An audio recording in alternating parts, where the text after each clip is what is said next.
sommes en train de cerner, si vous voulez, de près ce processus ressources humaines. Et une question pratiquement qui s'impose d'elle-même, et là je m'adresse c'est rapide. Quelle place dans des ressources humaines dans l'entreprise aux yeux du qualiticien, du stratège et du manager innovant? À vous la parole, s'il vous plaît. Merci, c'est Yasafi. Bonsoir tout le monde. J'ai l'honneur d'être présent avec vous ce soir. Et aussi, j'ai l'énorme plaisir de traiter un sujet qui me tient vraiment à cœur, en relation avec la qualité. Avant de répondre à la question, je m'arrête volontairement sur l'expression la nouvelle approche qualité et pour questionner, comme d'habitude, je questionne tout ce qui est nouveau. Trois questions très très importantes. La première, qu'est-ce qu'il y a de nouveau? Madame Asma a apporté des éléments de réponse. La deuxième question, elle est encore plus importante. Qu'est-ce que la nouveauté implique comme changement? Qu'est-ce qu'elle induit comme changement? Et la troisième question, elle est encore plus importante. Comment faire pour prendre une avance, une longueur d'avance et devenir un créateur de nouveautés? D'accord? Donc, pour répondre, je vais essayer de projeter ces trois questions sur le processus RH et apporter quelques éléments de réponse. Et en 3 points, principalement en 3 points. La première, elle est liée par où commencer pour mener un changement, que ce soit en vue de s'adapter aux tourbillons de l'environnement, ou que ce soit pour anticiper et mener un projet innovant. Et tout commence d'abord par un changement de perspective, un changement d'angle de vue, un changement de paradigme. Et pour le faire, c'est pas évident. Il faut avoir à la fois du courage et aussi la qualité de l'empathie pour pouvoir se mettre à la place de tous les parties prenantes intéressées qui impactent et à la fois peuvent être impactées par ce projet. D'ailleurs, dans cette perspective, s'inscrit la question, on veut faire preuve d'empathie, on doit regarder ce processus RH aux yeux de l'entrepreneur, un entrepreneur exemplaire, comment on voit les RH, un stratège d'affaires, comment il voit les RH, un meneur d'innovation ou un innovant, comment il voit les RH, et on termine par un qualiticien, comment il peut voir la RH en fonction de son point de vue, où est-ce qu'il se situe le pyramide de la qualité.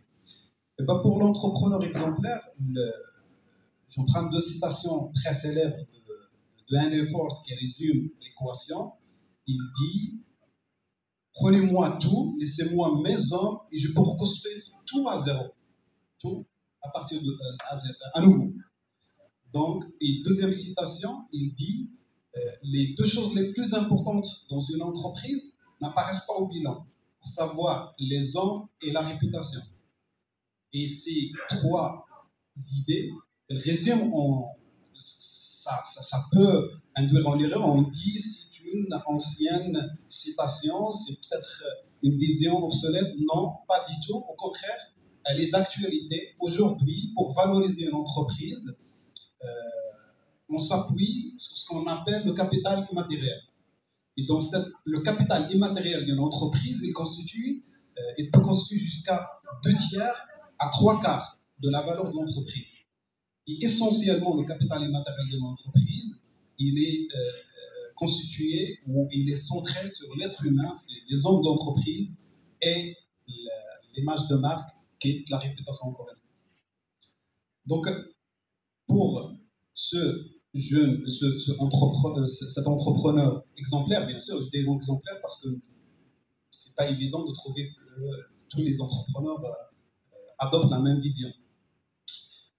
On passe au stratège. Le stratège, il cherche à en fait décomposer, clarifier davantage ce lien tissé entre les hommes et la réputation et en fait la valeur de l'entreprise et cette base constituée du personnel de l'entreprise. Et pour résumer, un stratège, peu importe la stratégie qu'il va développer pour l'entreprise, finalement, pour la formaliser, il utilise un outil très très connu qui est le Balance Scorecard. Donc, qui décline tous les objectifs à 4 niveaux. Au plus haut niveau, il y a des objectifs économiques, que ce soit en termes de bénéfices à générer, cash flow et tout, et aussi la valeur de l'entreprise, comment elle va évoluer plutôt dans le temps. Et pour gérer cette dimension, il décline ses objectifs. Donc, il y a une cascade de cause à effet dans cette pyramide en des objectifs commerciaux, marketing et commercial. Par la suite, il les décline en objectifs processus interne. Et in fine, la base, c'est la base de tout. Il décline tout ça en objectifs RH, parce que les ressources humaines sont en fait le substrat, le sol où tout va se développer ou rater. Donc, si on passe à le conséquent en innovation ou l'innovant, de même, in fine, il dit qu'il n'y a pas d'innovation s'il n'y a pas une culture et une équipe en interne propice à l'innovation. C'est l'équipe interne qui développe l'innovation. Le consultant externe, il vient pour cadrer, pour coacher, pour stimuler, pour dénouer les différents obstacles qui inhibent la créativité en interne chez l'équipe.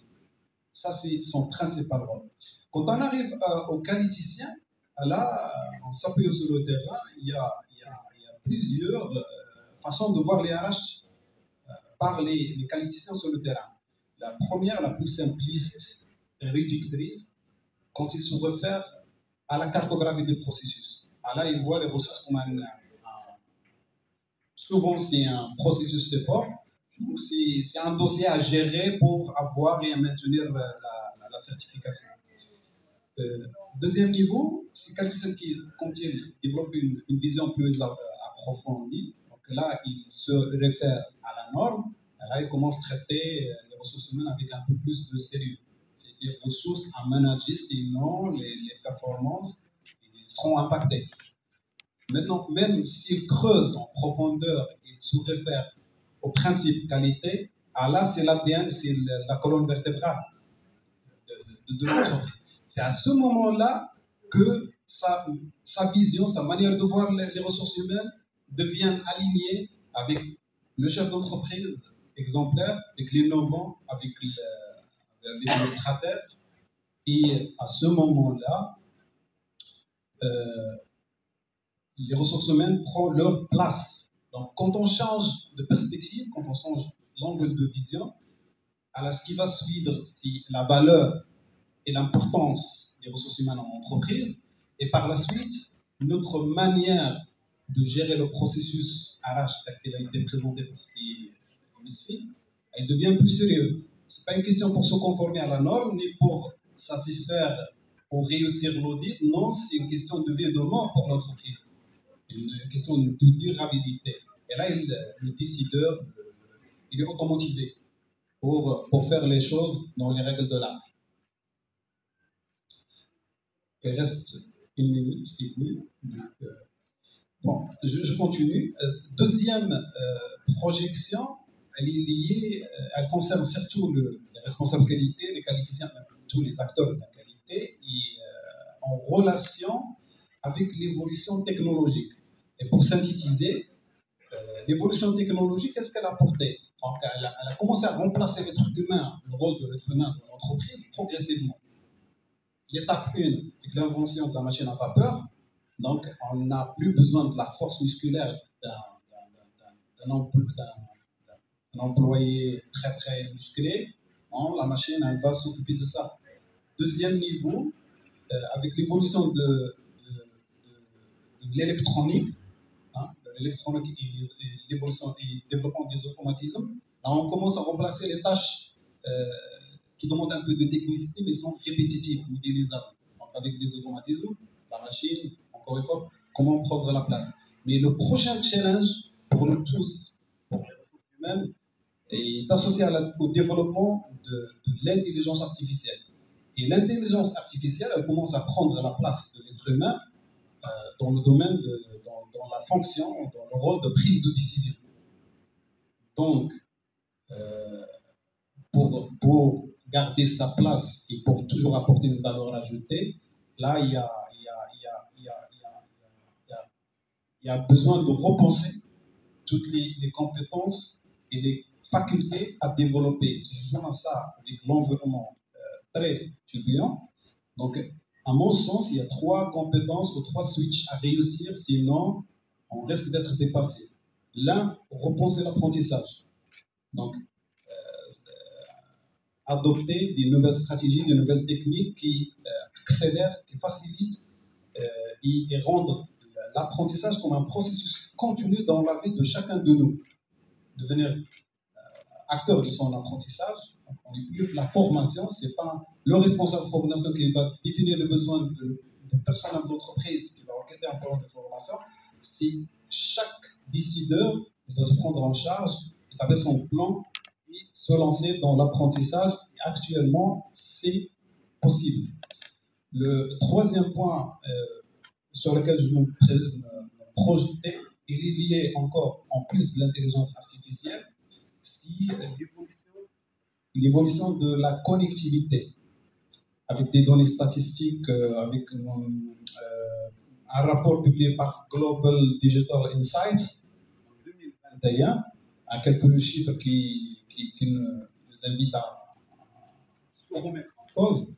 La première, c'est qu'il y a à peu près 43,5 millions de connexions via mobile.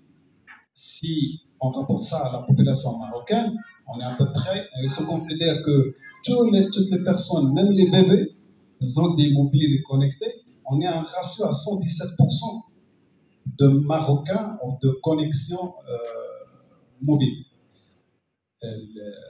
L'évolution technologique sur le 5G, le fibre optique, des statistiques aussi, il y a en moyenne, la connexion via mobile représente à peu près 90% du temps passé sur le web, 90% via des téléphones mobiles, et à peu près 5 heures en moyenne par jour passé sur le web. Est-ce que vous pouvez vous rendre compte qu'est-ce que cela veut dire, qu'est-ce que cela implique? Donc, tout simplement, le web aujourd'hui, il a plus d'influence, c'est lui qui éduque, c'est lui qui instaure les paradigmes, c'est lui qui influence et l'opinion dont j'ai parlé du premier point, et la façon de voir les choses, la façon d'évaluer les choses, et c'est ce qui explique un phénomène de divergence énorme, divergence pour évaluer ce qui est important, ce qui est moins important, et même on commence, parce que les messages diffusés à travers le web ne sont pas toujours vrais, ne sont pas toujours complets, donc il y a un phénomène de déformation, distorsion de la perception du monde dans lequel on évolue. Et qu'est-ce que cela? Ça impacte les relations, impacte la crédibilité, la confiance qu'on fasse aux institutions, aux établissements et même aux personnes. Et on commence à remettre même en cause des réalités, des principes, des valeurs longuement établis. À titre d'exemple, l'exemple le plus célèbre, on commence à remettre en cause est-ce que la Terre est sphérique ou plate. Derrière, est-ce qu'il y a des scientifiques, la science, est-ce qu'on peut dire il y a des scientifiques musulmans? La science, c'est surtout les disciplines qui traitent.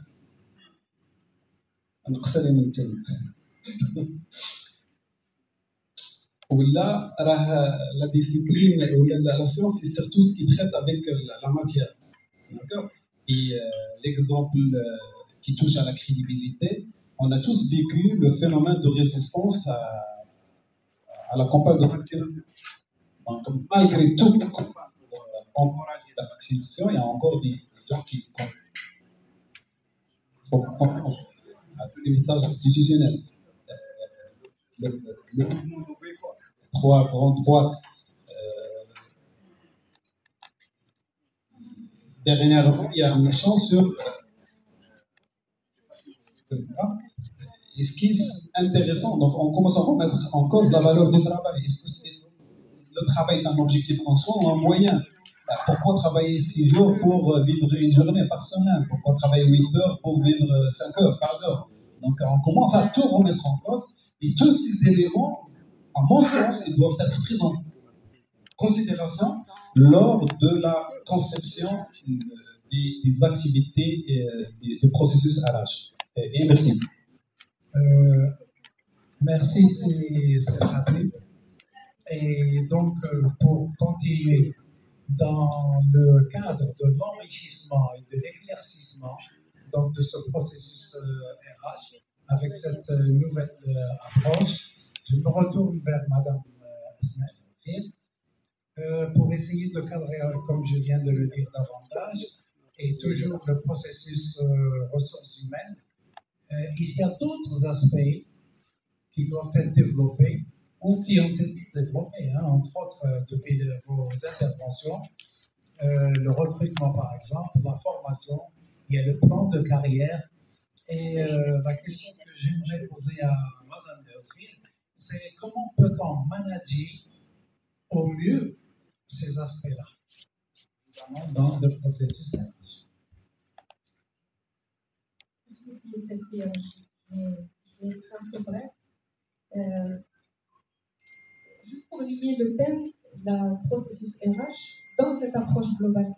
Donc je reviens à ce que j'ai évoqué tout à l'heure, c'est par rapport au contexte actuel, puisque la notion de RH, les activités RH et le processus RH ne datent pas de 3 ou 4 ou 5 ans, ça fait des années.